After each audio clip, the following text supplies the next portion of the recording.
All right, ladies and gentlemen, let's get right into this. Let me get a drink of this real quick. Oh, crap. Hang on. Ugh. If you can't tell, it is Halloween. Popped this on about 2 years ago. It was Hey Arnold for Halloween. We did a Nickelodeon theme for a trunk or treat at our church one year, and it was a lot of fun. It was probably the most expensive Halloween trunk or treat I've dabbled into. And probably won't be the last time we'll dabble into an expensive Halloween excursion. But ladies and gentlemen, welcome back to a new episode of the AJ Show. And today on the show, we are celebrating Halloween. The theme of it, just the idea of it. I'm not a big Halloween celebrator myself personally, but I do enjoy some of the classic horror stuff. And in this episode, we're going to be talking about Castlevania. And I'm not talking about the Netflix series. We're talking about the game. The game itself, the original NES game called Castlevania. So sit back, relax, grab yourself a beverage, and let's dive into this horror fest with Dracula and his minions. Roll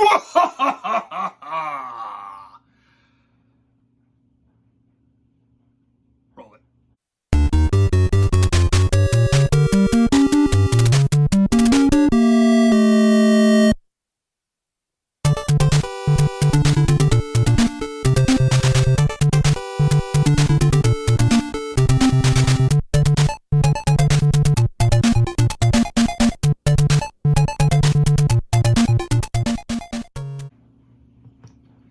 One spooky night, a vampire killer known as Simon Belmont makes his way to Dracula's castle. Upon entering the castle, Simon uses his whip to whip candles. And what comes out of these candles that he whips? Pick up items such as sub-weapons, upgrades, points, or hearts? What kind of game is this? It's me. I mean, this is just the icing on the cake here of the Castlevania series. There's some weird stuff that goes on in this game. Let's talk about some of this stuff. All right. You start off, you whip candles, and you do that throughout the game. Now, you think hearts would replenish your health, but in this game, hearts are ammunition for your sub-weapons. What? Are you kidding me? Hearts is sub-weapon ammunition? What kind of messed up game is this? I mean, come on, think about this. Hearts are usually known as a health pickup item. Now they're ammunition for sub-weapons, such as your boomerang, your holy water, your axe throwing, your daggers. All right, yeah, that's great and all, but why hearts? So what replenishes your health? To answer that question of replenishing your health, you have to break open the walls to find pot roast. Hold on! Pot roast? Are you seriously? I mean, that's good. I mean, that's a delicious meal. But you crack open a wall to find some old dirty pot roast sitting around? What is going on? I mean, what's Dracula's problem here? Seriously, what is... It's Castlevania, ladies and gentlemen. Welcome to the world of Castlevania. Let's continue on. But Castlevania has its classic horror enemies such as zombies, bats, knights, skeletons, those annoying Medusa heads that sometimes is a pain in the rear to avoid, and then you have bosses such as bats, Medusa, mummies, Frankenstein monster, the Grim Reaper, and of course Dracula himself.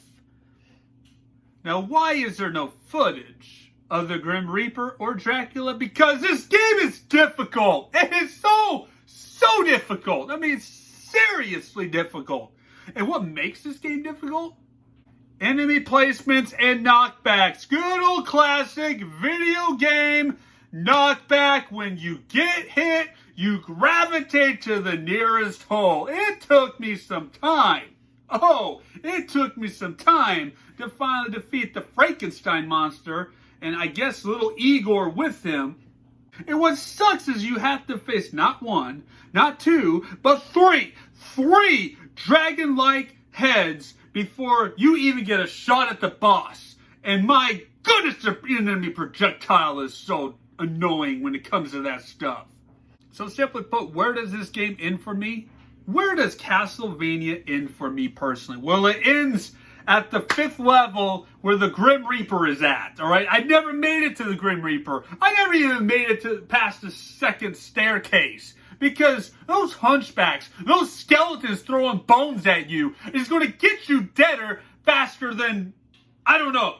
But it's going to make you dead. It's going to kill you. And that's as far as Simon Belmont goes. I mean, the Curse of Dracula is still raging on if I was Simon Belmont, because I would have been dead already. Because this game is difficult. It's brutally difficult. Now, I've played Simon's Quest, Castlevania 2. And I've beaten that one. It took me a little bit to beat it because it's one of those games that you need a guide to know where to go. It's kind of a role-playing game. But then Castlevania 3, they bring you back to that Castlevania 1 crap, but even more ramp up the difficulty. But overall, it's a fun game.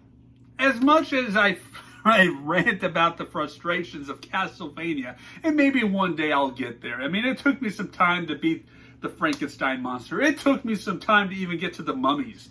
I mean, it took some time to maneuver the patterns of the Medusa heads that are flying all over the place in this game. But honestly, it is a good time. It is a good time. If you can just look past the NES difficulty of these classic games, such as the knockback and enemy placements and projectiles, honestly, it's a good time. It is a good time.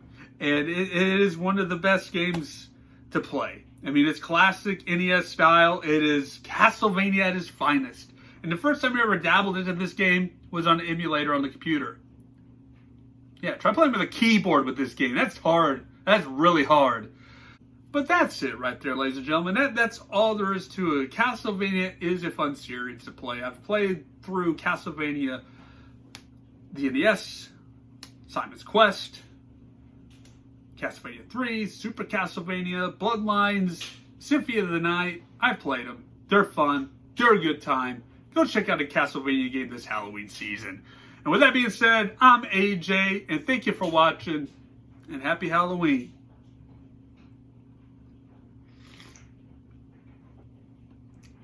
It's pumpkin spice. We'll see you guys next time.